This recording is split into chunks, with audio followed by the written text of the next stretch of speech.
say yes. There is a giant hole in my neck, and therefore I am a freak of nature.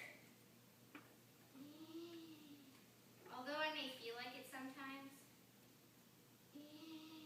I am not a freak. I'm just like you. I've been through a heartbreak. I've been to a real basketball game. I sat around a campfire at a retreat. I've gotten F's on exams. And I've overcooked macaroni and cheese. I don't blame the girl for her reaction. She didn't know. Everyone who gives me weird looks indirectly becomes exposed to my disability. But they don't understand it, and that's okay because usually once I explain it, things become a little less awkward.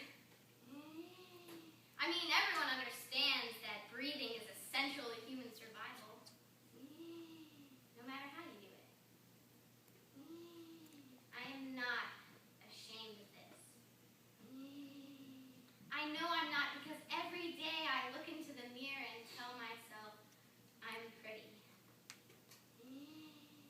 I'm not ashamed of it because there are those best friends that appreciate me for who I am and not what I look like.